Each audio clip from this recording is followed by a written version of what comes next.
최근에 제가 모아두었었던 전기차 시장 관련되어 있는 자료들이 좀 있습니다. 그중에서 중요하다 싶은 내용들을 조금 공유드리기 위해서 영상을 켰고요. 오늘 나왔었던 내용인데 요 SN 리서치에서 글로벌 1월부터 10월까지 전기차 배터리 사용량이 44% 증가했다라고 나왔습니다. 아시다시피 SN 리서치는 중국 기업들에 대해서 굉장히 우호적으로 표현을 하는 그런 리서치 기관이고요. 자세한 내용을 보면 전체적인 사용량이 44% 증가를 했는데 이 중에서 엔솔은 47.2%, SK온이 13.8%, 삼성 SDI는 41.1% 성장했다.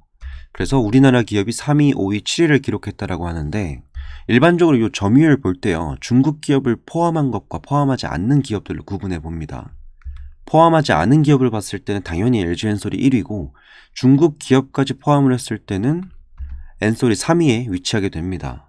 그러면 중국 기업을 포함시켰을 때 중국 CATL 그리고 BYD를 보는데 얘네가 내수 판매도 좋았고 글로벌 시장 판매도 좋았다라고 합니다. 근데 저는 개인적으로 이 CATL과 BYD가 괜찮은 회사인 건 알겠으나 이 자료에 대한 신빙성을 크게 얻을 수가 없어가지고 저는 일반적으로 중국 기업을 포함한 것보다는 중국 기업을 제외하고 글로벌 시장에서의 비중국 시장에서의 점유율을 보는 편입니다. 그래서 아래 준비를 해놨어요. 일단 첫 번째로 가져온 게 미국 시장 내에서의 단순하게 그냥 자동차 판매량입니다. 여기서 뭐 플러그인, 뭐 EV, 플러그인 하이브리드 이런 것들을 구분해 놓은 게 아니고요. 전체 자동차 판매량을 좀 집계를 해본 건데 2023년 기준으로 보면 지금 12월 달에 약간의 반등이 나올 것으로 좀 예상되고 있습니다. 그리고 이미 나온 자료인 11월 달을 보면 작년 동기 대비해서 보면 2023년이 꽤나 많이 증가를 했어요.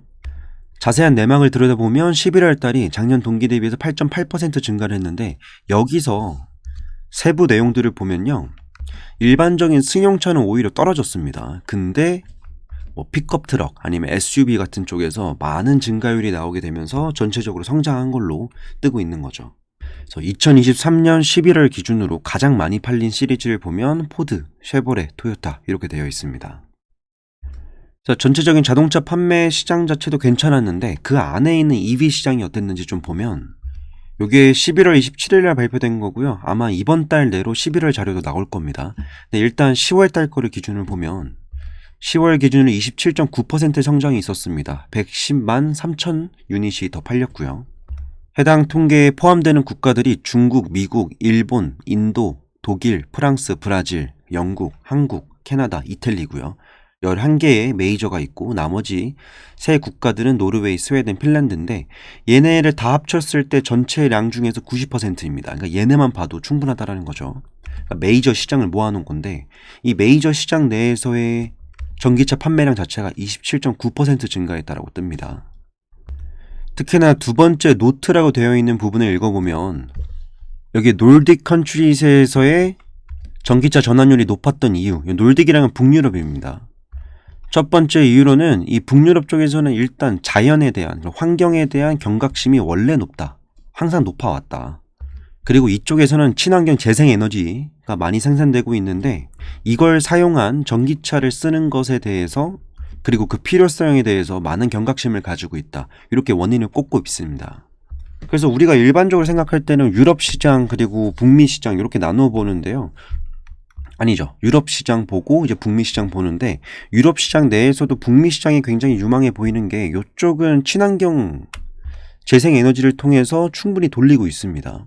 솔직히 말하면 뭐 그쪽 기술이 훨씬 대단한지는 잘 모르겠는데 환경적으로 친환경 재생에너지를 사용하기 매우 좋은 조건에 부합해요. 이쪽에서의 지금 매출 증대율이 꽤나 눈에 띄고 있다라는 사실이 있고요. 그리고 보조금도 많이 주는 편이고 그리고 세금, 절세 혜택도 있고요. 그리고 충전소 인프라가 매우 잘 되어 있다.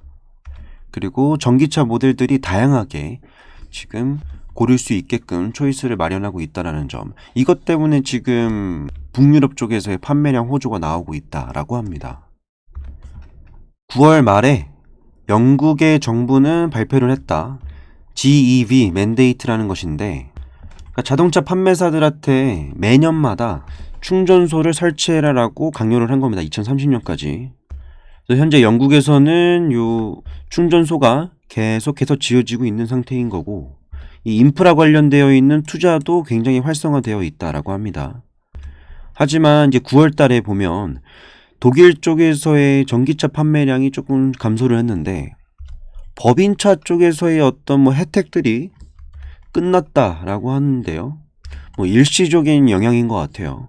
그래서 전체적으로 유럽 시장 내에서의 판매량의 변화를 놓고 보면 각 국가별로 왜 변화가 나왔는지 좀 살펴보면 국가 정책에 따라서 그 판매량이 좀 많이 바뀌는 걸 볼 수 있다. 국가에서 밀어주면 해당 국가에서의 EV 판매량은 확 증가를 하고 뭐 어떠한 특별한 이슈가 있어가지고 국가가 보조금을 줄이거나 아니면 혜택들을 종료하기 시작하면 판매량이 좀 떨어지고 아직은 좀 이렇게 이슈에 따라서 움직이고 있다라는 것들을 목격할 수 있다.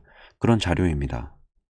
이거는 플러스를 가져온 자료인데 위에 말씀드린 11가지의 핵심 국가들과 북유럽 국가들의 점유율을 보면 EV의 비중이 매우 높게 증가하고 있다는 것을 확인할 수 있습니다. 특히나 2월 달부터 지금 10월 달까지 꾸준하게 증가를 해왔고요. 오히려 작년 말부터 올해 초까지는 좀 떨어졌었습니다. 지금 다시 반등 중입니다. 향후 전망입니다. 그리고 여기서 라이트 비클이라는 거는 경차인데 일반적으로는 4.5톤 미만을 말합니다. 그러니까 정말 경차이거나 아니면 중소형 차 정도가 되는 건데 이 분야에서의 점유율 전망을 보면 지금 2023년이죠. 어느덧 지금 30%대까지 올라왔습니다. 그리고 순수 전기차로 보면 이제 10%대 와 있는 거고요. 향후 점진적으로 올려서 순수 전기차를 한 40%대, 45%대 혹은 50%대까지 점유율을 올리고자 한다는 전망이 보이는 겁니다. 이건 뭐 찍혀있는 판매량이 아니라 전망이니까요. 요런 추세로 가고 있구나 참고하시면 되겠습니다. 실제로 2023년이 끝나가니까 이제 연말 되어가지고 10월 달부터 갑작스럽게 경차 판매량이 매우 많이 늘고 있습니다. 특히나 전기차로 되어 있는 경차들이 많이 늘고 있어요. 저번 달에만 11% 증가를 했는데 지금 시장의 구도가 조금씩 변하고 있는 것 같은 게요. 원래 이제 뭐 프리미엄 카냐 아니면 양산용 차냐 양산용 배터리냐 뭐 이런 걸로 좀 많이 싸웠었는데 요즘에 보면 이제 완성차 업체 수준에서 보면요. 차 한 대에 막 6천, 7천 이런 차들보다는요. 좀 값싼 차들, 값싼 보급형 전기차들이 좀 많이 나오고 있는 것 같습니다. 이게 약간 옛날에 그 스마트폰이 처음 뜰 때를 좀 비교해보면 처음에 막 스마트폰 하나에 막 200만 원짜리도 있었고요. 150 이랬었는데 결국 그 보급률을 늘려주고 스마트폰 시대로의 완전한 전환을 만들었던 거는 한 4, 50만 원대 조금 값싼 핸드폰들이 보급되기 시작하면서였습니다. 그래서 저는 이게 되게 자연스러운 현상이라고 보고요. 이런 식으로 중소형 차들 지금 싸게 나오는 것도 뭐 2, 3천까지도 얘기가 나오고 있는데 그런 차들이 좀 깔리기 시작하면 인프라가 준비되면서 나중에 프리미엄카와 중소형 차들 다양한 모델군들이 섞여가지고 시장에서 경쟁을 할 것으로 예상이 됩니다. 오늘 영상의 핵심은 최근 이 중소형 차들이 뜨고 있다는 점이고 두 번째는 이 북유럽 시장에서의 어떤 부흥이 일어나고 있다. 신재생 에너지를 잘 사용하는 국가들에서는 오히려 전기차 침투율이 훨씬 더 빠르게 진행되고 있다. 이런 점들 참고하시면 되겠습니다.